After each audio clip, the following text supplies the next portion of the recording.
Mga kababayan, huwag nyo nang hanapin ang mga pulis sa presinto sapagkat kami ay nasa inyo ng mga telepono. Dial 911, darating kami sa loob ng 5 minuto.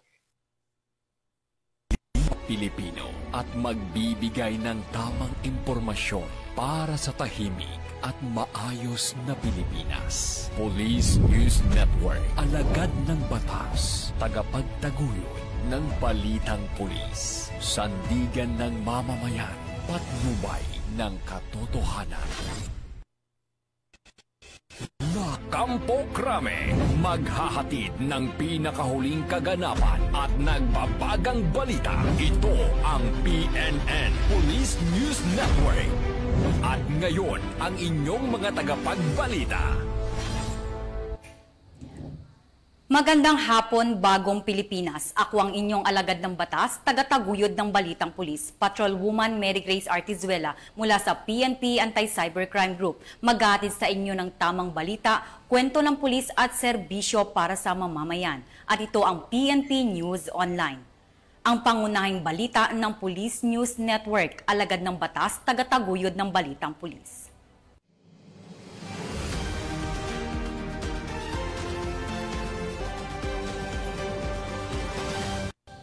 Narito ang mga balitang dapat niyong abangan.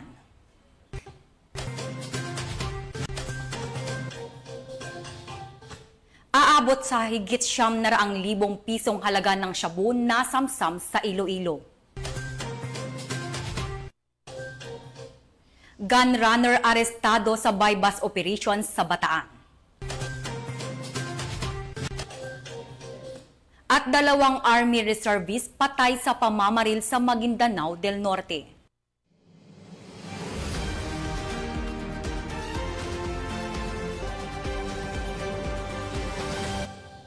Narito ang mga balitang hatid ng ating PNN correspondents mula sa iba't ibang panig ng bansa.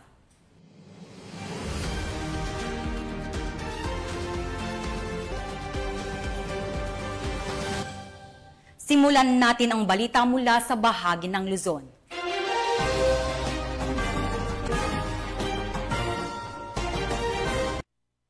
Isang hinihinalang gun runner ang tuluyang nahuli ng mga operatiba ng Orion PNP sa ikinasang bypass operation sa Orion, Bataan. Narito ang report mula kay Patrolwoman Janice Bulahaw.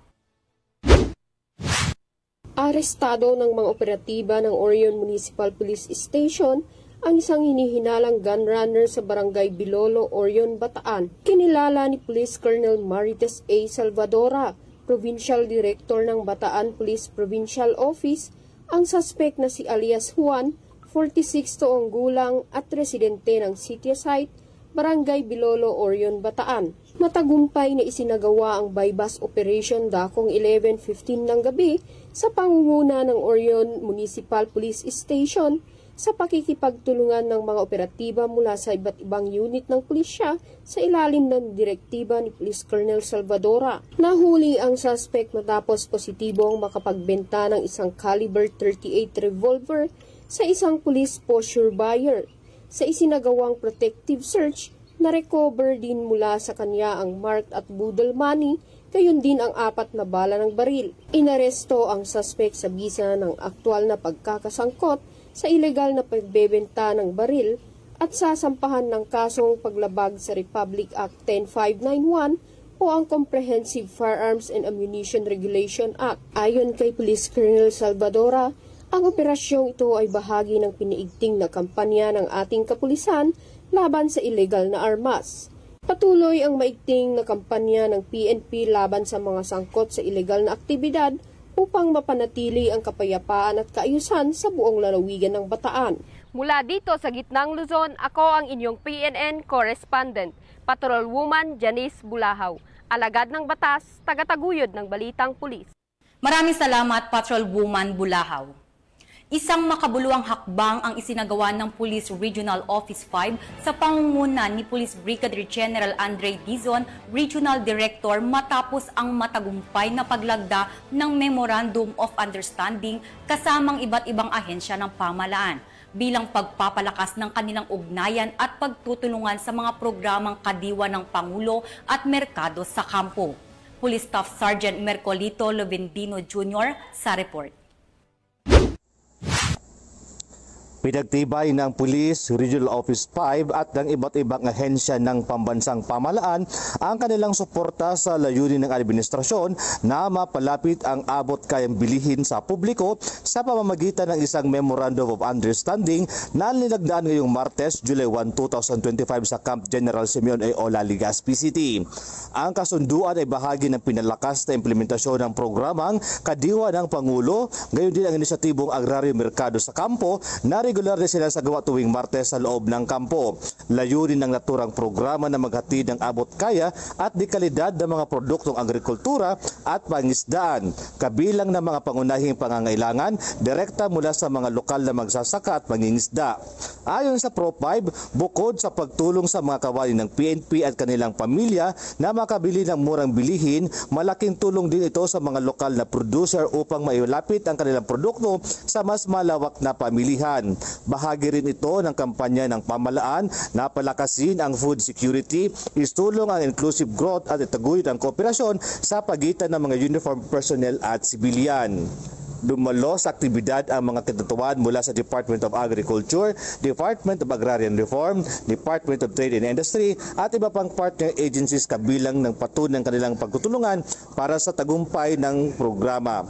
Nagpahayag rin ng suporta si Police Brigadier General Andre Perez Dizon, Regional Director ng Pro5, at sinabi sa inisyatibong ito ay malinaw na hakbang tungo sa makatao at makabuluhang serbisyo para sa kapakanan ng komunidad at kapulisan. Nagpahayag ng pasasalamat ang isa sa mga kalahok na nagtitinda sa nasabing programa dahil sa pagkakataong may pagbili nila ang kanilang mga produkto. Nagkaya kami maming opportunity po didi na magtinda, na hali po kaming mayon, tapos nakapagtinda po kami didi ng mga local products naman.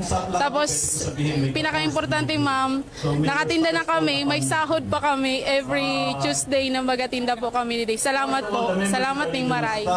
Ang kadiwa ng Pangulo at Agraryo Merkado sa Kampo ay inaasahang magpapatuloy sa mga susunod na buwan na posibleng palawakin pa sa iba pang kampo at himpilan sa reyon upang mas mapalawak ang benepisyo nito.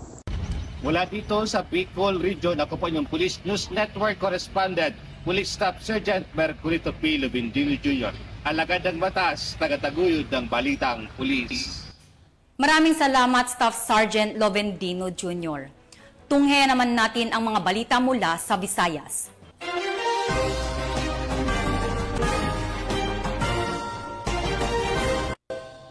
Umabot sa higit 900,000 pisong halaga ng hinihinalang shabu ang nasamsam ng kapulisan sa isang matagumpay na buy-bust operation sa bayan ng Tubungan, Iloilo. Yan ang tinutukan ni Patrolwoman Lynette Sablon. Isang high-value drug personality ang naaresto sa isang matagumpay na buy-bust operation kontra iligal na droga na isinagawa ng Regional Police Drug Enforcement Unit 6 sa pagkikipagtulungan ng Tubungan Municipal Police Station, PDEGSO OU6 at PDEU Iloilo Provincial Police Office sa Barangay Ingay, Sitio Lacadon, Tubungan, Iloilo. Dito lamang kadurugtoon ng Hunyo, taong kasalukuyan. Kinilala ang suspect na si Alex Gerald, 42 taong gulang, binata, at residente ng Sitio Lacadon, Tubungan, Iloilo. Nakumpiska mula sa kanya ang isang heat seal sachet ng hinihinalang shabu bilang buy-bust item, 13 karagdagang sachet ng hinihinalang shabu, 8 knot-tied plastic bag at naglalaman ng hinihinalang shabu, buy-bust money na nagkakalaga ng 12,000 pesos, isang caliber 38 revolver na may 5 bala at iba pang non-drug items. Umabot sa humigit kumulang 135 gramo ang kabuang bigat ng napiskang shabu na may halagang tinatayang 918,000 pesos batay sa street value na 6,000 pesos kada gramo. Ang suspect ay nasa himpilan na ngayon ng pulisya para sa dokumentasyon at sasampahan ng kasong paglabag sa Republic Act 965 o Comprehensive Dangerous Act of 2002 at kasong may kaugnayan sa illegal possession of firearms and ammunition. Muling pinatunayan ng PNP na seryoso ito sa pagtugi sa mga sangkot sa iligal na droga bilang katuwang na mamamayan sa pagtaguyod ng isang ligtas, payapa at drug-free na komunidad.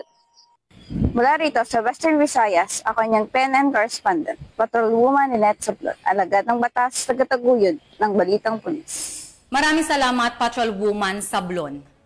Walang takas sa kamay ng batas ang isang high-value drug personality matapos makumpiskahan ng mahigit 600,000 peso na halaga ng hinihinalang shabu sa ikinasang buy-bust operation ng mga otoridad sa lungsod ng Mandaue, Cebu. Magbabalita dyan si Patrolwoman Flora May Azares. Mas rehas ng isang high-value individual matapos itong makuhanan ng 680,000 pesos ng hinihinalang shabu sa isinagawang buy-bust operation ng Mandaue City PNP sa FF Cruz Street, Barangay Subang Dako, Mandaue City, Cebu. Nito lamang Hunyo 29 ng taong kasalukuyan. Kinilala ni Police Colonel Cirilo Acosta Jr., City Director ng Mandaue City Police Office, ang suspect na si alias Black, 50 anyos, residente ng 22A Plaridel Street, Barangay Pacnaan, Mandaue City, Cebu. Ikinasa ang buy-bust operation ng mga operatiba ng City Intelligence Unit, City Drug Enforcement Unit MCPO, bandang alas 2:08 ng madaling araw na nagresulta sa pagkaaresto sa suspect at pagkakumpiska ng 8 pakete ng hinihinalang shabu na may kabuang timbang na 100 gramo at may standard drug price na 680,000 pesos, sling bag at buy-bust money. Nasa kustodiya na ng naturang tanggapan ng suspect para sa dokumentasyon at tamang disposisyon. Police Colonel Cirilo B. Acosta Jr., the City Director, lauded the operatives for the successful operation and reaffirmed the MCPO's commitment to the intensified campaign against illegal drugs. In his statements, this accomplishment reflects our relentless effort to cleanse our communities of drug-related activities. With the strong support of Mandaue-Hanos, we remain steadfast in our mission to build a safer and drug-free city. Mula dito sa Central Visayas, ako ang inyong Police News Network Correspondent, Patrolwoman Flora May Azares, alagad ng batas, tagataguyod ng balitang pulis. Maraming salamat, Patrolwoman Azares. Narito naman ang mga balitang mula sa Mindanao.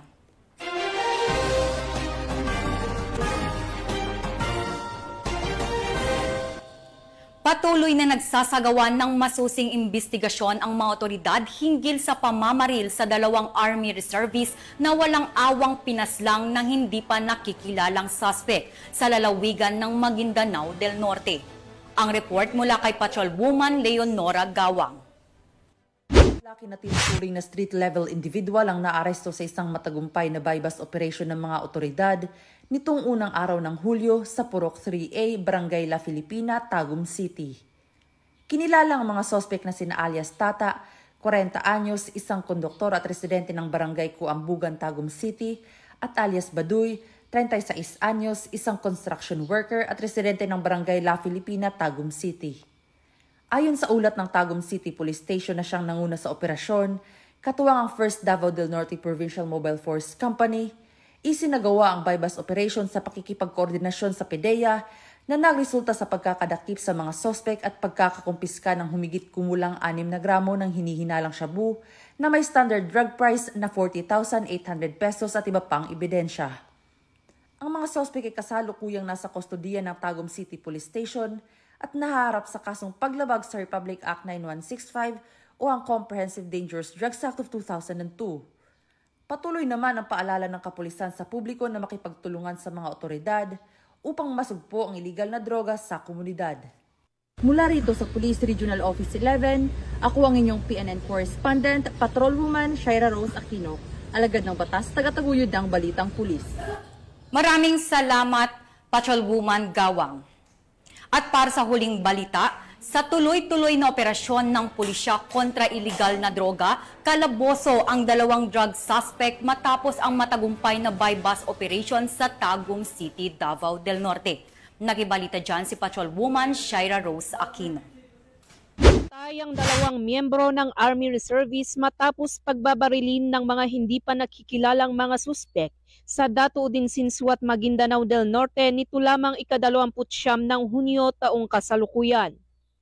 Kinilala ng mga otoridad ang mga biktima na si alias Undong, 43 na taong gulang na residente ng Barangay Biniruan, Cotabato City, at si alias Tahir, 42 na taong gulang na residente naman ng Malagapas, Cotabato City, na kapwa mga Army Reservists na nakabase sa PC Hill, Cotabato City.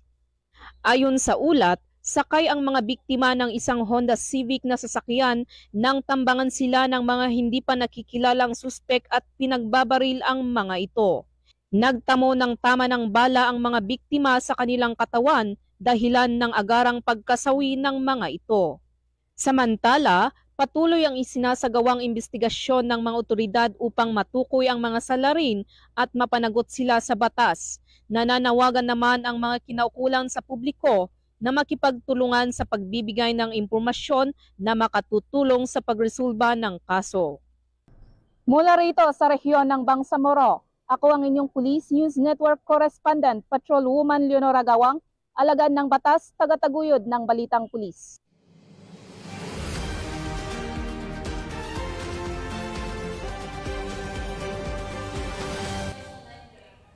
At yan ang mga balitang nakalap ng ating PNN correspondents mula Luzon, Visayas at Mindanao.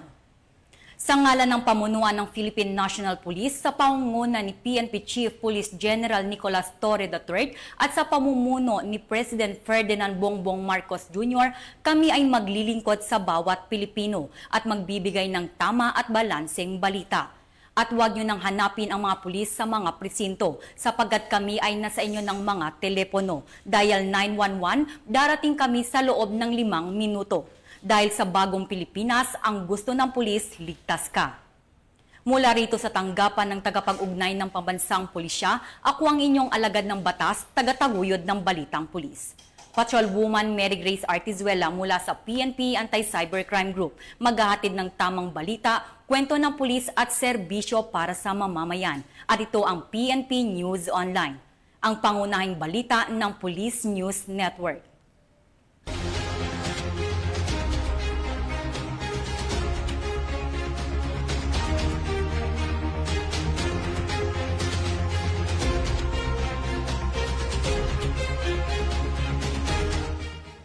Police News Network, alagad ng batas, tagapagtaguyod ng Balitang Pulis.